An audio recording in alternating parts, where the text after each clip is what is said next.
বাংলাদেশের আর্থিক খাতের সবচেয়ে বড় সমস্যা হচ্ছে ক্যাপিটাল ডেফিসিট।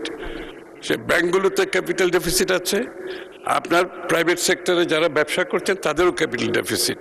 এর কারণ হচ্ছে যে বাংলাদেশের মুদ্রা এটা 40%-এর বেশি আপনার ডেপ্রিসিয়েটেড হয়ে গেছে বিগত দিনে।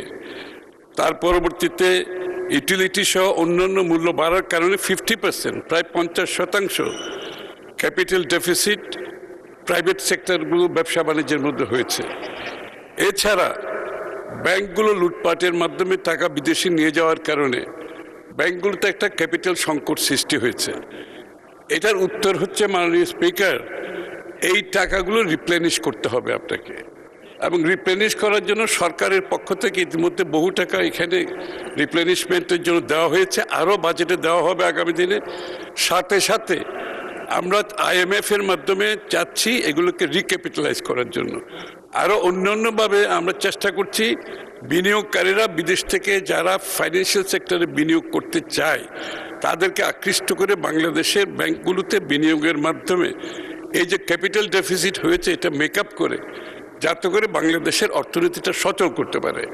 এবং এটার যদি এছাড়া আরও যেটা হয়েছে যে বিগত দিনে যে লুটপাট তো হয়েছে, ব্যাংক শেয়ার বাজার লুটপাট হয়েছে, প্রাইভেট সেক্টর আমি তো বলেছি ক্যাপিটাল ডেফিসিটে, তার থেকে যেটা বেশি খারাপ হয়েছে বিগত সরকারগুলোর তারা বড় আকারে প্রাইভেট সেক্টর ব্যাংকগুলো থেকে ঋণ নিয়েছে।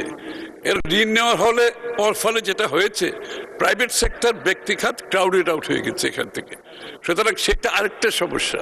সুতরাং আগামীর অর্থনীতিতে সব কিছুর বিবেচনায় আমরা যেটা চিন্তা করছি ব্যাংকগুলোকে রিভাইটালাইজ করতে হবে, রিভ্যাম্প করতে হবে, এবং প্রাইভেট সেক্টরের হাতে যে আর্থিক যে ক্যাপিটাল ডেফিসিট হয়েছে এটাকে আমরা রিপ্লেনিশ করার জন্য সরকারের পক্ষ থেকে বাজেটেও থাকবে, এবং অন্যান্য যে মাল্টিল্যাটারাল বডিগুলো আছে তারা আসবে, প্রাইভেট সেক্টরও আসবে, সবাই মিলে আমার মনে হয় এখান থেকে বেরিয়ে আসতে হবে। এটা বিশাল অঙ্কের একটা ডেফিসিট, এটা খুব সহজে পূরণীয় নয়, তবে আমরা আশা করছি আগামী দিনগুলোতে এটা সম্ভব হবে, একটু সময় নিতে পারে।